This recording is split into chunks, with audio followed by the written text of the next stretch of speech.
안녕하세요. 테크형 김시소입니다. 최근에 전자약으로 암도 치료한다. 뭐 이런 기사가 하나 나왔습니다. 우리가 뭐 암 치료에 대한 그 시장이 요거는 굉장히 큰데 이것을 전자약으로도 할 수 있게 됐다. 뭐 이런 의미인데요.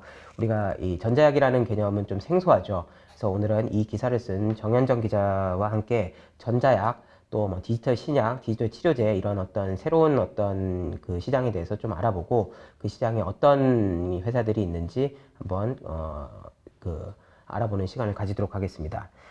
정 기자, 그 최근에 전자약으로 암도 치료한다라는 내용의 기사를 썼어요. 이 뭐 기사 내용을 좀 잠깐 뭐 간단하게 쉽게 좀 요약을 해줄 수 있을까요?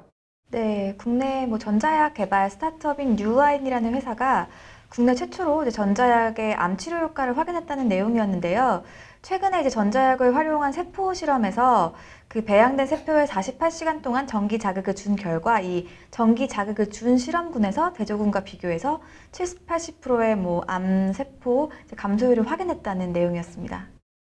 예, 이 우리가 전자약이라는 거는 사실 좀 생소한 개념인 것 같은데요. 이게 뭐 어떤 그 제품인가요? 네, 사실 생소하죠. 국내에서는 전자약이라는 용어가. 그래서 전자약이라고 하면 전류나 뭐 전기장, 자기장 같은 생체 신호를 모방한 물리 신호를 어떤 질환과 관련된 장기나 조직이나 세포에 직접 전달을 해서 어떤 생물학적 현상을 유도하고 이를 통해서 질환을 치료하는 의료기기다라고 정의가 되어 있는데요. 이 전자약이라는 용어를 처음 사용한 거는 글로벌 제약사인 GSK에서 이제 2013년도에 전기 신호를 통한 어떤 치료기기에 이런 개념을 도입한 게 처음이었는데요. 이미 그 이전부터 관련한 기술 개발은 이루어지고 있었습니다. 그래서 해외에서는 이미 뭐 류마티스 관절염이라든지 뭐 비만, 뭐 ADHD, 수면 무호흡증 같은 어떤 질환을 치료하는 전자약들이 FDA 승인을 받고 또 상용화된 사례들이 다수 있습니다. 이 전자약 같은 경우에는 그러면은 먹는 거는 아닌가 봐요. 어떤 형태로 그러면은 신체에 그 어떤 영향을 주게 되는 거죠? 네, 먹는 약은 아니고요. 어떤 분류상으로 보면은 어떤 의료기기라고 이제 보시면 될 것 같습니다. 그래서 뭐 형태가 다양한 형태가 있는데요. 뭐 패치 형태로 붙인다거나 아니면 뭐 시계 같은 웨어러블 형태를 사용한다거나 아니면 아예 몸에 삽입하는 이식형 형태 기기도 있고요.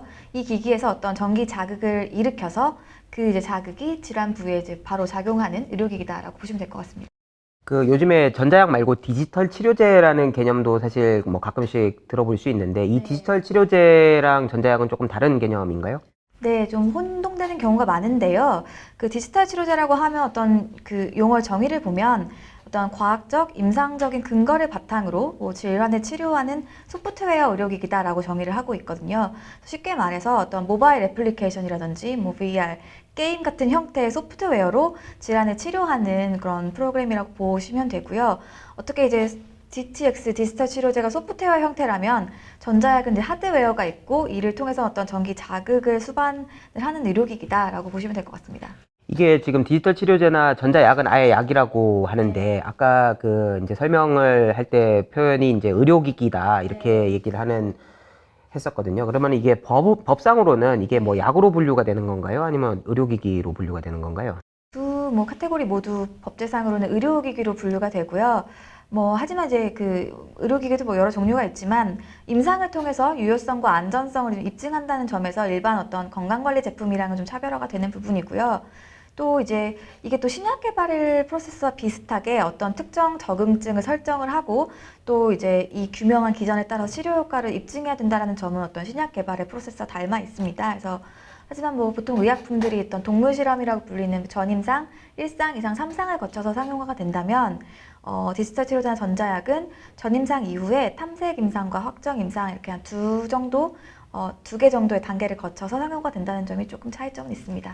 그러면은 좀 쉽게 정리를 해보자면은 디지털 치료제 같은 경우에는 소프트웨어를 가지고 뭐 심리적이나 정신적 치료에 주로 쓰이는 그런 어떤 형태인 것 같고 전자약 같은 경우에는 뭐 패치나 삽입으로 그 몸에 자극이나 어떤 신호를 줘가지고 우리가 뭐 기존의 약을 복용하는 효과를 얻을 수 있는 것들을 전자약이다 이렇게 얘기를 할 수 있겠네요. 이게 어쨌든 몸에 영향을 주는 거잖아요. 두 가지 다. 이게 좀 안정성 같은 경우에는 뭐 어느 정도 입증이 된 상황인가요?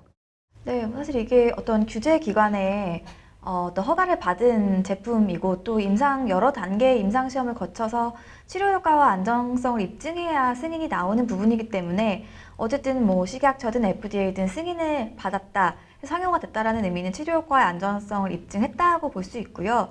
또 이제 전자약의 경우에는 이제 기존 저희가 뭐 경구 투여한다거나 주사제로 맞는 약품의 경우에 이게 어떤 몸에 흡수가 되어서 이제 혈관을 타고 이제 온몸을 도는 과정에서 예상치 못한 부분에서 어떤 예상치 못한 화학작용으로 부작용이 좀 일어날 수 있는 개연성이 있는데요.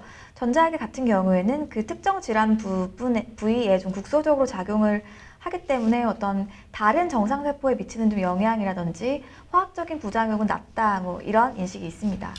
예, 그러면 뭐 전자약 같은 경우에는 기존 뭐 복약이나 주사제에 비해서 부작용은 조금 낮을 수 있다. 그 작동 방식에 따라서 뭐 이렇게 볼 수 있겠네요. 그 기사 얘기로 조금 다시 돌아와 보죠. 그 뉴아인 아까 얘기했던 항암 전자약으로 암을 치료한다라는 그런 어떤 그 지금 그 제품을 개발하고 있는 업체.